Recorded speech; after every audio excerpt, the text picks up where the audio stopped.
இன்னைக்கு நீங்கள் பிரதி சமையலை பார்க்க போகிற ரெசிபி காராசேவ். இது செய்கிறது ரொம்ப சுலபம். அதோட இது செய்கிறதுக்கு நமக்கு வீட்டில் இருக்க பொருட்களே போதும். ரொம்ப சுவையான காராசேவ் செஞ்சிடலாம். வாங்க இனி இந்த ரெசிபி எப்படி செய்கிறதுன்னு பார்க்கலாம்.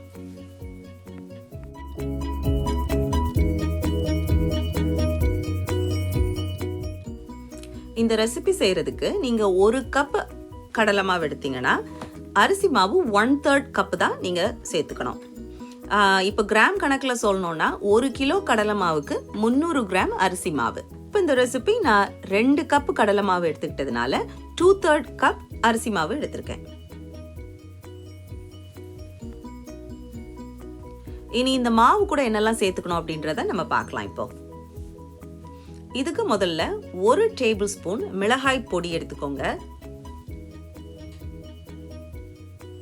கூடவே 1/2 டேபிள் ஸ்பூன் மிளகு பொடி. இது வீட்டில் முழு மிளகை நம்ம அப்போ ஃப்ரெஷ்ஷாக நுணுக்கி இதை போடுங்க.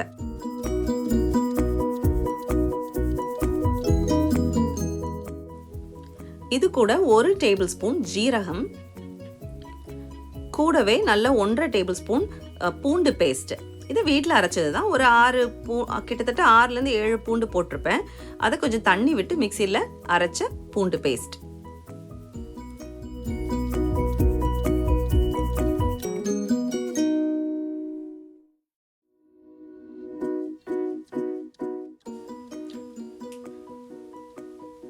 இது கூட 1 டீஸ்பூன் உப்பு. இது வந்து கரெக்டான அளவு உப்பாக இருந்துச்சு. உங்களுக்கு ஜாஸ்தியாக வேணும்னா நீங்கள் உங்களுக்கு ஏற்ற டேஸ்ட்டுக்கு தகுந்த மாதிரி நீங்கள் ஜாஸ்தி சேர்த்துக்கோங்க. கூடவே 1/2 டீஸ்பூன் பெருங்காய பொடி. இது எல்லாத்தையும் நல்லா மிக்ஸ் பண்ணிக்கோங்க. இப்போ கரெக்டாக 1 கப்பு தண்ணி ஆட் பண்ணி நல்லா மிக்ஸ் பண்ணிக்கோங்க. இனி இதை நம்ம அந்த மாவு கூட சேர்த்துக்க போகிறோம்.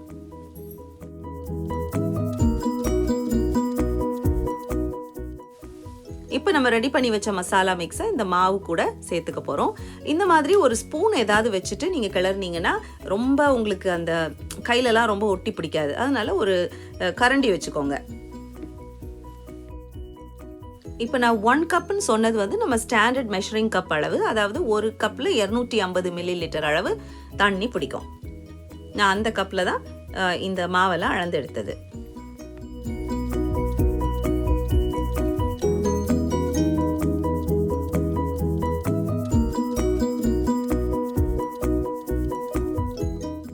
இப்படி இந்த ஸ்பூனோட பின்பக்கத்தை வச்சு இந்த கட்டிகள்லாம் இல்லாத அளவுக்கு நீங்கள் அதை நல்லா கிளறிக்கணும்.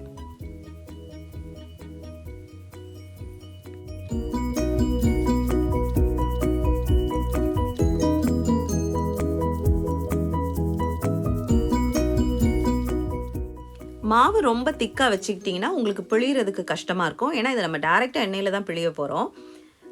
கூடவே 2 டேபிள் ஸ்பூன் நெய் இல்லாட்டா எண்ணெய் அதையும் சேர்த்துக்கோங்க. கொஞ்சம் லைட்டாக சூடு பண்ணிவிட்டு சேர்த்துக்கோங்க. கையில் இந்த மாதிரி எண்ணெய் தடவிட்டு நம்ம மாவை தொட்டால் இந்த மாதிரி பக்குவத்தில் இருக்கணும். நீங்கள் தண்ணி நான் சொன்ன அளவு கரெக்டாக சேர்த்திங்கன்னா உங்களுக்கு இதே பக்குவத்தில் வரும். நீங்கள் கையெல்லாம் போட வேண்டிய அவசியமே இல்லை. எல்லாமே ஸ்பூன்லேயே கையில் ஒட்டாமல் செஞ்சிடலாம். இனி நீங்கள் இந்த முறுக்கு ப்ரெஸ் எடுத்து அதுக்குள்ளேயும் லைட்டாக எண்ணெய் தடவிக்கோங்க. இந்த மாதிரி 3 துவாரம் உள்ள அச்சு போட்டுக்கோங்க. போட்டுட்டு இதுக்குள்ள ஸ்பூனாலேயே இந்த மாவை லோட் பண்ணுங்க.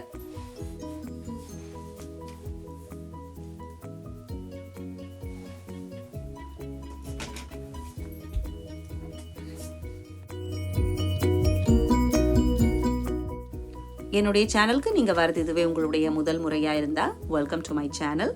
மறக்காமல் சப்ஸ்கிரைப் பண்ணிடுங்க. அதோட நோட்டிஃபிகேஷன் பெல்லையும் கிளிக் பண்ணிடுங்க.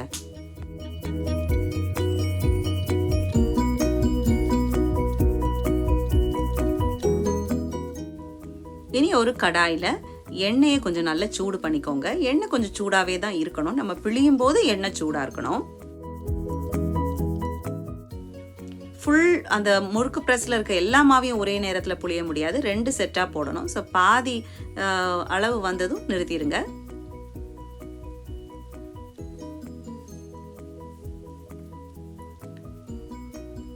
இனி இதை மெல்லமாக ஒரு கரண்டியால் அதை திருப்பி போடுங்க. இப்போ வந்து நீங்கள் ஃப்ளேமை கம்மி பண்ணிடணும். இப்போ ஃப்ளேமை கம்மி பண்ணலன்னா சட்டுன்னு கருப்பாயிரும். அப்புறம் கருப்பாயிட்டா அந்த சேவோட டேஸ்ட் வேறு மாதிரி ஆகிடும். அதனால முதல்ல நம்ம மாவு பிழியும் போது ஃப்ளேம் ஹையில் வச்சுக்கோங்க. அதுக்கப்புறம் குறைச்சிருங்க, மீடியமுக்கு கொண்டு வந்துருங்க. இப்போ அந்த எண்ணெயோட சலசலப்பு ஓசையெல்லாம் அடங்கி இப்போ கலரும் நல்ல அழகான ப்ரௌன் கலரில் வந்திருக்கு. மீடியமில் நீங்கள் வைக்கலைன்னா அப்படியே ப்ரௌன் ஆயிரும். டேஸ்ட் ஒரு மாதிரி வித்தியாசமாக ஆயிடுது கரிஞ்சிருச்சுன்னா.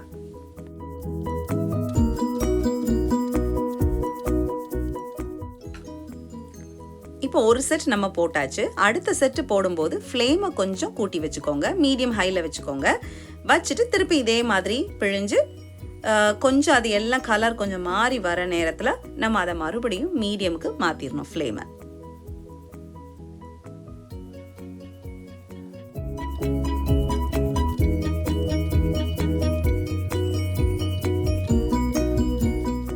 நம்ம எந்த ஸ்நாக்ஸ் செய்கிறதா இருந்தாலும் கரெக்டான பொருட்கள், கரெக்டான இன்க்ரீடியன்ட் சேர்த்துக்கிட்டா மட்டும் பத்தாதுங்க. நம்ம அதை பொறுமையாக நின்று பொரிச்சு எடுக்கிறதுலையும் அதனுடைய டேஸ்ட் வரும்.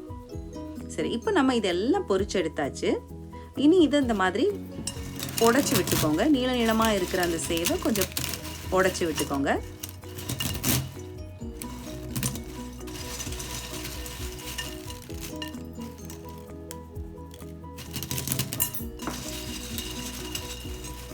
அவ்வளோதாங்க, நம்ம காரசேவ் ரெடி. இது சாப்பிட்டப்போ நல்ல க்ரன்ச்சியாக நல்ல காரமாக இருந்துச்சு. ஸோ இது ரொம்ப காரமாக இருந்துச்சு அப்படின்னு நினச்சிங்கன்னா நீங்கள் பக்கத்துலேயே இந்த இனிப்பு சேவை ஒரு கடி கடிச்சிக்கோங்க. இந்த இனிப்பு சேவோட ரெசிபி நாளைக்கு வீடியோவில் நான் போஸ்ட் பண்ணுறேன். அதுவரை எல்லோரும் சேஃபாக இருங்க. இந்த ரெசிபியை ட்ரை பண்ணுங்கள். ட்ரை பண்ணிவிட்டு எப்படி வந்ததுன்றதை கீழே எங்களுக்கு டிஸ்கிரிப்ஷன் பாக்ஸில் சொல்லுங்கள். அதோட என்னோட சேனலை இன்னும் சப்ஸ்கிரைப் பண்ணாமல் இருந்தீங்கன்னா ப்ளீஸ் சப்ஸ்கிரைப் பண்ணிவிடுங்க. அதோட நிறுத்திடாமல் என்னோட வீடியோஸ் எல்லாம் உங்கள் ஃப்ரெண்ட்ஸுக்கும் ஃபேமிலிஸ்க்கும் ஷேர் பண்ணுங்கள். தேங்க்ஸ் ஃபார் வாட்சிங். பாய்.